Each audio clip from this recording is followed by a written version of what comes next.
नमस्ते मित्रों। कथा निधि चैनल पर आपका बहुत बहुत स्वागत है। हमारी आज की कहानी का नाम है स्वाभिमान, जिसे लिखा है अनामिका जी ने। कहानी बहुत ही हृदय स्पर्शी है। तुझे अब काम करने की क्या जरूरत है? तेरी पत्नी कमा तो रही है, घर बैठकर उसकी कमाई खा और ऐश कर। कौशल्या की महत्वाकांक्षा जाग चुकी थी। धीरे धीरे उसका स्वाभिमान अभिमान में बदलने लगा था। कौशल्या को देखते ही 60 साल की उम्र में भी उसका दिल बेकरार होकर धड़कने लगा था। मित्रों, हमारी आज की कहानी है अभिमान, जिसे लिखा है अनामिका जी ने। तो चलिए कहानी शुरू करते हैं। अभिमान। खेत में मूंगफली की फसल लहलहा रही थी। जगदीश बेटे के साथ फसल की निराई गुड़ाई में लगा हुआ था, मगर अचानक कौशल्या की चर्चा होते ही उसका मन खराब हो गया। वह अपने बेटे दीपक से बोला, बेटा मैं घर जा रहा हूँ, कुछ देर बाद बहू तेरा खाना लेकर आ जाएगी। दोनों खा पी कर मन लगाकर काम करना। मुझे बाजार जाना है, कुछ जरूरी सामान लाना है। दीपक समझ गया था कि पापा डिस्टर्ब हो गए हैं। बाजार जाने का तो सिर्फ बहाना है। वह घर जाकर कुछ पल अकेले में बिताना चाहते हैं। दीपक 37 साल का हो चुका था। खुद 10 साल के बेटे और 8 साल के बेटे का बाप था। उसे अपने पिता की आदतें अच्छी तरह से मालूम थी। साथ में दीपक खुद भी तो परेशान था। आखिर कौशल्या उसकी भी तो माँ थी। अभी कुछ देर पहले की बात है। दीपक ने अपने पिता से कहा था, पापा स्कूल में नई प्रिंसिपल आई हैं। आई होंगी, हमें उसका क्या करना है? आप उसका नाम सुनोगे ना तो उछल पड़ोगे पापा। दीपक की बात सुनकर जगदीश के कान खड़े हो गए। उसने उत्सुकता से पूछा, भला मैं क्यों उछल पड़ूंगा? क्योंकि वो प्रिंसिपल आपकी पत्नी है और मेरी माँ है। सुनकर जगदीश सचमुच चौंक पड़ा। फिर अपने आप को शांत दिखाता हुआ बोला, वो तुम्हारी माँ जरूर है बेटा, मगर मेरी पत्नी नहीं है। मेरा और उसका कोर्ट में तलाक हो चुका है। अब वो किसी और की पत्नी होगी। उसकी बात मत करो। उस बात को 25 साल हो गए उसे यहाँ से गए हुए। अब तो वह हम लोगों को भूल चुकी होगी। कहते हुए जगदीश खड़ा हो गया। अचानक से कौशल्या के गांव में लौट आने की खबर से जगदीश विचलित सा हो गया था। उसने बेटे को उसकी चर्चा करने से मना कर दिया। उसने बेटे को तो उसकी चर्चा करने से मना कर दिया था, मगर खुद उसके अंदर एक तूफान सा उठ रहा था। वह 13 साल तक उसकी पत्नी बनकर उसके साथ रही थी। जीवन के बहुत सारे हसीन पल उसके साथ गुजारे थे। बहुत सारी खट्टी मीठी यादें जुड़ी थी कौशल्या के साथ। जगदीश के पास वो यादें ही तो जमा पूंजी थी। उसने दूसरी शादी नहीं की थी। आज तो दीपक खुद भी परेशान हो गया था। आखिर कौशल्या उसकी भी तो माँ थी। बरसों बाद माँ से सामना होगा तो क्या होगा? 60 साल का हो चुका जगदीश आज भी बिल्कुल तंदुरुस्त और फिट था। उसे देखकर कोई नहीं कह सकता कि वह 37 साल के बेटे का बाप है। देखने में वह 50 साल का ही लगता था। कौशल्या से शादी हुई थी तब जगदीश 10वीं फेल था, मगर कौशल्या 12वीं पास थी। पढ़ाई का यही अंतर आगे जाकर बहुत बड़ा होता गया था। कौशल्या पढ़ाई में बहुत होशियार थी। वह पढ़ लिख कर कुछ बनना चाहती थी।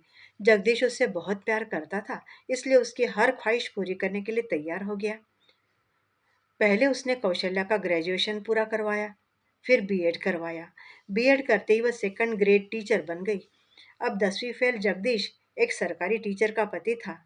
मगर यहीं से दोनों में मतभेद शुरू हो गए थे। झगड़े होने लगे थे। कुछ तो दोनों की नासमझी भी थी। कुछ लोगों के डांट काम कर गए, ताने काम कर गए।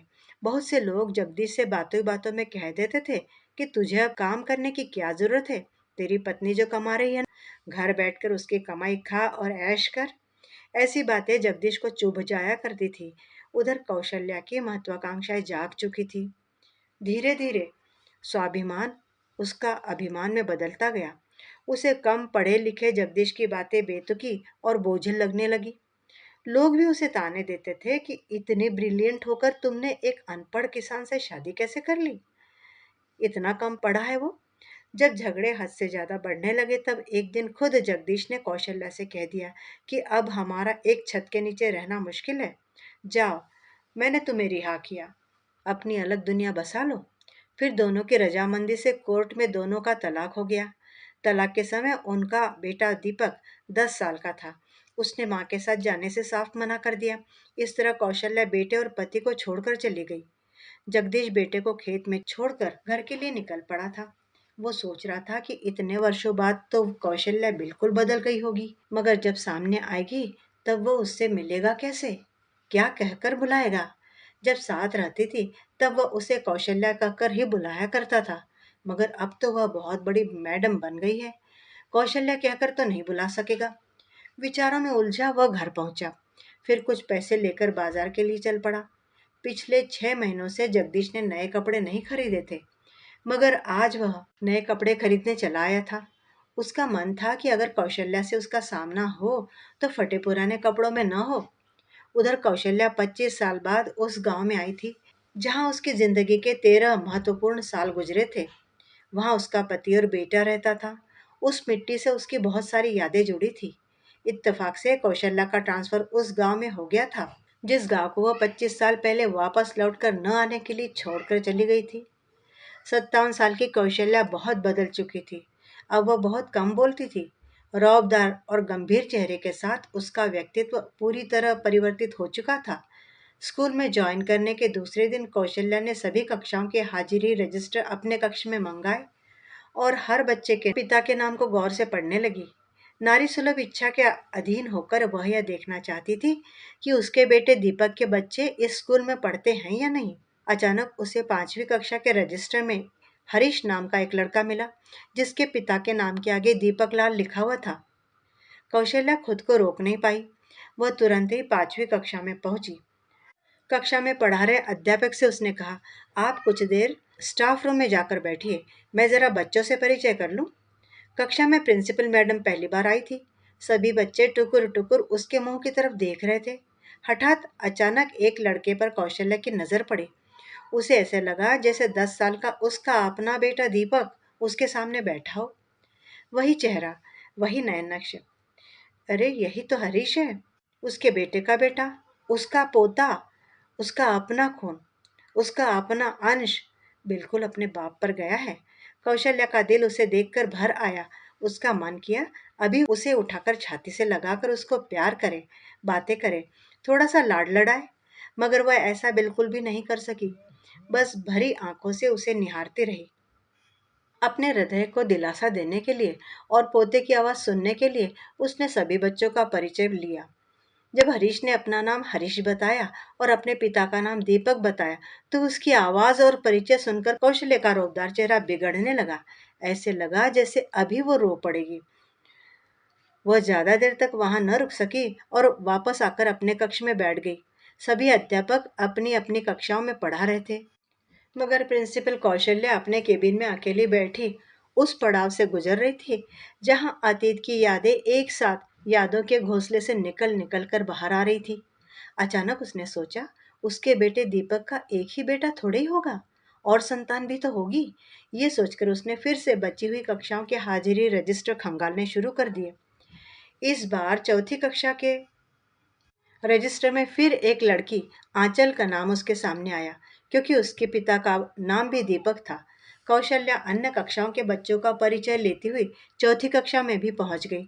कक्षा में 8-10 लड़कियां थी, मगर कौशल्या ने आंचल को तुरंत ही पहचान लिया, क्योंकि एक तो आंचल का चेहरा अपने भाई हरीश से मिल रहा था, दूसरा वह कौशल्या का अपना खून भी तो था। अपनेपन की कशिश होती ही ऐसी है, खुद ब खुद कह देती है कि मैं तुम्हारा अंश हूँ, पहचानो मुझे। 8 साल की प्यारी सी आंचल दादी की तरफ शर्माते हुए देख रही थी। वह कहाँ जानती थी कि सामने जो चश्मा लगाकर प्रिंसिपल मैडम खड़ी हैं, वो उसकी अपनी दादी है। इस बार कौशल्या ने जानबूझकर हर बच्चे को अपने पास बुलाकर परिचय लेना शुरू किया, ताकि वह अपनी पोती को भी छू सके, थोड़ा सा लाड लड़ा सके, थोड़ा सा अपनापन करीब से महसूस कर सके। एक एक करके बच्चे कौशल्या के पास आ रहे थे। कौशल्या उनका नाम पूछती, पिता का नाम पूछती, फिर थोड़ा सा प्यार दिखाती, गालों पर हाथ फेरती। मगर जब आंचल करीब आई और उसने अपना नाम और पिता का नाम बताया तो कौशल्या का सब्र जवाब दे गया। दिल में एक गुबार सा उठा। उसकी ममता ने इतने जोर से उफान मारा कि उसने झटके से आंचल को उठाकर अपनी गोद में ही बैठा लिया। छुई मुई सी आंचल प्रिंसिपल प्रिंसिपल मैडम के गोद में बैठकर और ज्यादा शर्मा गई, सकुचा गई। कौशल्या का मन किया बरसों से प्यासी सारी ममता आंचल पर लुटा दे, बच्ची से बात करे खूब सारी, घर वालों के बारे में पूछे, मगर वह ऐसा कर नहीं सकी और फिर से उदास सी आकर अपने कक्ष में बैठ गई। जब बच्चे छुट्टी के बाद घर पहुंचे तब घर में जगदीश उनका इंतजार कर रहा था। उसका दिल कौशल्या के बारे में जानने के लिए बहुत ज्यादा उत्सुक था। उसने दोनों बच्चों को पास बुलाया और पूछा, बेटा, तुम्हारे स्कूल में नई हेड मास्टरनी आई है क्या? हरीश बोला, हाँ दादाजी, वो तो कल ही आ गई थी, मगर आज तो वह हमारी क्लास में भी आई थी। मैडम ने हम सब बच्चों से खुद का नाम और पापा का नाम पूछा था। अच्छा, दादा का नाम नहीं पूछा क्या? हरीश बोला, नहीं। आंचल बोली, दादाजी, मैडम ने मुझे तो गोद में बैठा लिया था। अरे वाह बिटिया, तू तो मैडम की गोद तक पहुंच गई। बच्चे तो चले गए थे, मगर जगदीश अकेला बैठा काफी देर तक सोचता रहा कि क्या मैं आज भी उसे याद हूँ? शायद नहीं हूँ। वह मुझ गरीब को क्यों याद करेगी? उसका पति भी पढ़ा लिखा होगा, बच्चे भी होंगे, अच्छे पढ़ लिख गए होंगे। कितने बच्चे होंगे, क्या पता? क्या उसने आंचल को पोती समझकर अपनी गोद में बैठाया होगा? क्या मुझे उससे एक मुलाकात करनी चाहिए? आदमी दिमाग को कितना भी कंट्रोल में करने की कोशिश करे, मगर मामला अगर दिल का हो तो हमेशा जीत भावना की ही होती है। अगले दिन जगदीश जानबूझकर बच्चों को स्कूल छोड़ने उनके साथ चला गया। वह एक बार उसे देखना चाहता था, करीब से ना सही, दूर से ही सही, देखकर नैन तिरपत करना चाहता था। वह स्कूल के गेट के बाहर खड़ा हो गया। बच्चे अंदर चले गए। जगदीश ने उचटती सी नजर स्कूल के अंदर डाली, मगर कौशल्या उसे नजर नहीं आई। वह वापस मुड़कर चलने ही वाला था कि एक चमचमाती हुई गाड़ी उसके करीब से गुजरकर स्कूल में प्रवेश कर गई। जगदीश ने देखा, वह कौशल्या ही थी, खुद गाड़ी चला रही थी। कौशल्या को देखते ही 60 साल की उम्र में भी उसका दिल बेकरार सा होकर धड़कने लगा था। उसका मन किया कुछ देर रुककर उसे तसल्ली से देखे, मगर स्वाभिमान भी तो आड़े आ रहा था। वह नहीं चाहता था कि कौशल्या उसको दिल से कमजोर समझकर उस पर हंसे, इसलिए वह चुपचाप अपने घर की तरफ चल पड़ा। चलने के बाद उसने पीछे मुड़कर नहीं देखा। अगर वह पीछे मुड़कर देखता तो उसे पता चलता कि कौशल्या उसे देखने के लिए गाड़ी को खड़ी करके वापस स्कूल गेट तक चली आई थी। कौशल्या गाड़ी चलाते हुए भी एक ही नजर में उसे पहचान गई थी। बरसों बाद उसे देखा था, इसलिए करीब से देखने के लिए गाड़ी को खड़ी करते ही तुरंत स्कूल गेट की तरफ लपकी थी। मगर जगदीश ने तो पलट कर भी नहीं देखा था, इसलिए वह निराश होकर वापस अपने केबिन में जाकर बैठ गई। वह सोचने लगी कि क्या वह रोज पोते और पोती को स्कूल छोड़ने आता है? क्या उसे पता है कि मैं यहाँ आ गई हूँ?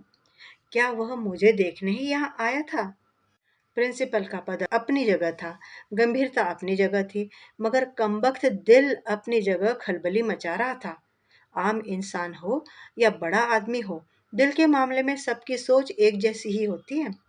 बस दोनों के रिएक्शन अलग अलग होते हैं। कौशल्या ने महसूस किया कि जगदीश ज्यादा नहीं बदला था। वह जैसा छोड़कर गई थी उससे थोड़ा बहुत ही ज्यादा बड़ा दिख रहा था। उसकी उम्र तो जैसे ठहर गई थी, वक्त जैसे रुका हुआ था। 25 सालों से राख के नीचे दबी रिश्ते की तपिश उसे फिर से महसूस होने लगी थी। विचारों का तूफान दोनों तरफ से शोर करने लगा था। दोनों एक दूसरे के बारे में सब कुछ जान लेना चाहते थे। कौशल्या के दिमाग में एक सवाल खलबली मचा रहा था कि क्या जगदीश ने दूसरी शादी की थी? अगर की है तो अब उसके और कितने बच्चे हैं? उसकी पत्नी कैसी है?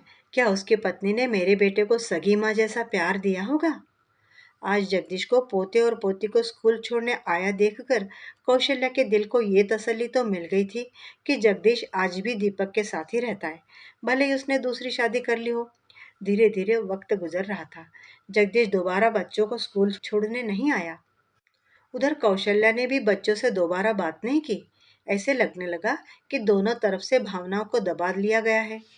एक बार फिर से सब कुछ शांत हो गया था, जैसे पिछले 25 साल से सब कुछ शांत पड़ा था। किसी ने एक दूसरे के बारे में जानने की जरा भी कोशिश नहीं की थी। वैसे ही अब भी सब कुछ शांत होता दिखाई दे रहा था। इंसान व्यक्तिगत रूप से भावनाओं का समायोजन कर सकता है, मगर दुनिया अपनी चर्चा करना थोड़ी ही छोड़ती है। धीरे धीरे खुसुर पुसुर होते होते पूरे गांव को पता चल गया कि स्कूल प्रिंसिपल जगदीश की तलाकशुदा पत्नी है, कौशल्या है। गांव को पता चला, तब स्कूल के बच्चों को भी पता चल गया। स्कूल के बच्चों को पता चला, तब आंचल और हरीश को भी पता चल गया कि वो उनकी दादी है। फिर एक दिन 10 वर्षीय हरीश कौशल्या के केबिन में जा पहुंचा और जाते ही पूछ बैठा, मैम, क्या आप मेरी दादी हो? कौशल्या चुपचाप अपने पोते का मुंह देखती रह गई। फिर बोली, तुम्हें किसने बताया बेटा? सारे स्कूल को पता है आप मेरी दादी हो। अगर आप मेरी दादी हो, तब आप हमारे साथ क्यों नहीं रहती हैं? कौशल्या बोली, बेटा, मैं तुम्हारी दादी नहीं हूँ। तुम्हारी दादी तो तुम्हारे घर में होंगी ना। हरीश ने कहा, नहीं, आप मेरी दादी हो, मेरे पापा की मम्मी हो। हमारे घर पर और कोई दूसरी दादी नहीं है। कौशल्या ने चौंक कर पूछा, चलो बताओ, तुम्हारे घर में कौन कौन रहता है? मैं और मेरी बहन आंचल, मेरे दादाजी और मेरे पापा मम्मी। तो तुम्हारे दादाजी की पत्नी नहीं रहती क्या तुम्हारे साथ? बच्चा मासूमियत से बोला, मेरे दादाजी की पत्नी तो आप हो मैम। अगर आप साथ नहीं रहोगी, तब दूसरी दादी कहाँ से आएगी? कौशल्या समझ गई कि जगदीश ने दूसरी शादी नहीं की है, वह आज भी अकेला ही जी रहा है। वह हरीश से बोली, इधर आ बेटा। हरीश करीब आया तो कौशल्या ने झपट कर उसे गोद में उठा लिया और फिर प्यार करते हुए बोली, हाँ, मैं ही तेरी दादी हूँ बेटा। कल अपने दादाजी से पूछ कर आना कि मैं तुम्हारे घर तुम सबसे मिलने चली आऊं क्या। बच्चे ने जब मैडम के घर आने के बारे में बताया, तो जगदीश और दीपक दोनों को जैसे सांप सूंघ गया। दोनों चाहते थे वह आए, मगर मुंह से बोलकर किसी ने नहीं कहा कि उससे बोल दो आ जाए। हरीश बोला, मैं मैम से क्या बोलूं दादाजी? जगदीश को चुप देखकर दीपक की पत्नी बोली, बोल देना बेटा कि आ जाइए। वो तुम्हारी दादी है, तुम्हारे पापा की माँ। ससुर जी से कोई रिश्ता न रहा तो क्या हुआ? बच्चे ने कौशल्या को बता दिया कि आप हमारे घर आ सकती हो। कौशल्या ने हरीश से कहा, अपने दादाजी को बोल देना, 2 दिन के बाद इतवार को सुबह आऊंगी। जगदीश के घर में तलाकशुदा पत्नी के स्वागत की तैयारियां चलने लगी। चाय नाश्ते पानी का इंतजाम किया गया। उधर बरसों बाद कौशल्या ब्यूटी पार्लर गई, 16 श्रृंगार किए, एक महंगी मगर सादगीपूर्ण साड़ी पहनी। फिर वह बस अड्डे पर जा पहुंची। आज वह बस से जा रही थी, अपनी गाड़ी में नहीं जा रही थी। वह बहुत ज्यादा भावुक हो गई थी। नहीं चाहती थी कि गाड़ी में जाकर अपने पति को नीचा दिखाए। जब वह बस में बैठी तो 25 साल पुरानी यादें ताजा हो गई, जब वह अकेली सफर करके ससुराल जाया करती थी। तब जो फील किया करती थी, आज भी उन्हें उद्गारों में खो जाना चाहती थी। बस चलते ही उसका दिल धक धक करने लगा। उसे ऐसा लगा जैसे जगदीश आज भी उसका पति है और वह पिया मिलन के लिए बावरी सी होकर ससुराल जा रही है। जिंदगी के उन 25 सालों पर जैसे रेत पड़ गई हो, जो उसके बिना गुजरे थे। वह आज भी अकेली जी रही थी। जगदीश के पास तो पूरा परिवार था, मगर कौशल्या के पास यादों के सिवा कुछ न था। जब वह जगदीश के घर पहुंची, तब घर के सभी सदस्य गेट पर खड़े होकर उसका स्वागत करने के लिए खड़े थे। कौशल्या को पैदल आते देखा तो आश्चर्य में पड़ गए। दीपक उसके आने से पहले सोच रहा था कि माँ से ज्यादा हंस बोलकर बात नहीं कर पाएगा। वो बड़ी औरत है, प्रिंसिपल है, उसके पद के हिसाब से एक अजनबी की तरह रूखे सूखे जवाब देगा, पैर भी नहीं छुएगा, सिर्फ हाथ जोड़कर नमस्कार करेगा। मगर जो ही उसने कौशल्या को देखा, तब दीपक का सारा एटीट्यूड गायब हो गया, क्योंकि वो प्रिंसिपल लग ही नहीं रही थी। वो तो सिर्फ माँ लग रही थी, माँ के सिवा कुछ भी नहीं लग रही थी। उसे देखते ही दीपक के हाथ खुद ब खुद माँ के चरणों की तरफ झुक गए। 25 साल पुराना माँ का धुंधला सा अक्स अब पूरी तरह स्पष्ट होकर उसके सामने आ गया था। घबराई हुई सी उदास माँ को देखा तो दीपक को लगा कि जैसे उसके भीतर ही भीतर कुछ पिघल रहा है। माँ ने उसके दोनों बाहें पकड़कर उसे ऊपर उठाया, फिर उसकी तरफ ऐसे देखने लगी जैसे कह रही हो, गले नहीं लगेगा क्या बेटा?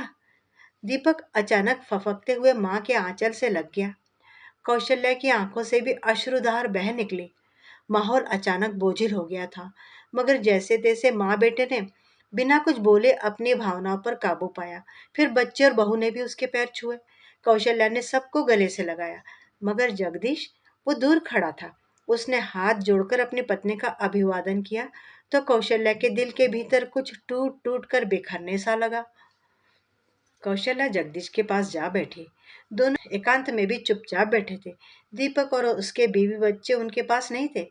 बात शुरू करने के लिए जगदीश ने पूछा, तुम्हारे पति और बच्चे कैसे हैं?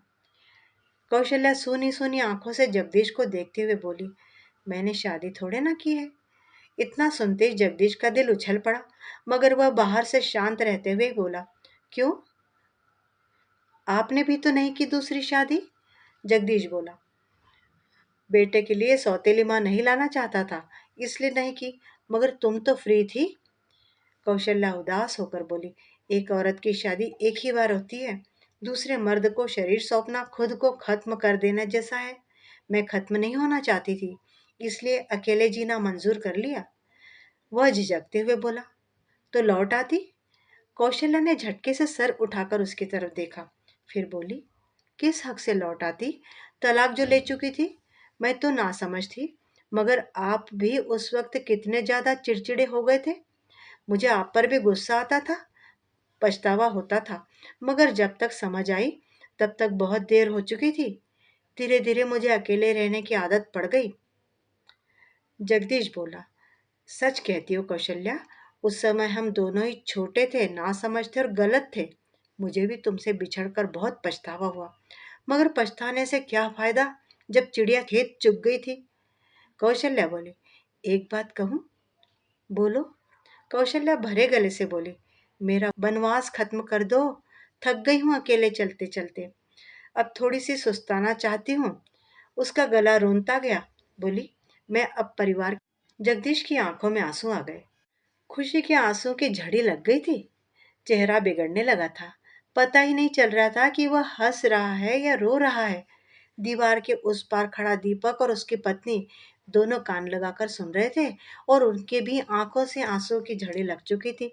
दीपक पत्नी का हाथ पकड़कर दूर ले जाता हुआ, खुशी में चहकता हुआ, अपने आंसुओं को पोंछता हुआ बोला, माँ लौट आई है। जगदीश बोला, तो तलाक के कागजों का क्या करोगी? कौशल्या बोली, फाड़ देंगे। तब लोग क्या कहेंगे? जगदीश ने पूछा। कुछ दिन बातें बनाएंगे, फिर चुप हो जाएंगे। जगदीश बोला, एक बार फिर सोच लो। गरीब और अनपढ़, कम पढ़ा लिखा आदमी हूँ, इतने बड़े पद वाली बीवी को नहीं संभाल पाऊंगा। कौशल्या ने धीरे से जगदीश के हाथ पर हाथ रखते हुए कहा, मैं हूं ना, मैं सब कुछ संभाल लूंगी। इतना सुनकर जगदीश ने कौशल्या का हाथ कस कर पकड़ लिया और धीरे से कौशल्या को अपनी तरफ खींचकर अपने सीने से लगा लिया। कौशल्या को लगा कि आज उसका अभिमान पूरी तरह से गल चुका है और वह अपने पति की बाहों में समा गई। मित्रों, अभी आप सुन रहे थे अनामिका जी की लिखी हुई कहानी अभिमान। उम्मीद करती हूँ कि आपको कहानी बड़ी अच्छी लगी होगी।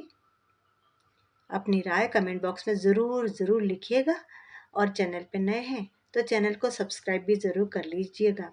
अगर कहानी आपको अच्छी लगी है तो आपके ऐसे मित्र परिचित जिन्हें अच्छी कहानियाँ सुनने का शौक हो, उन्हें ये कहानी ज़रूर शेयर कीजिएगा।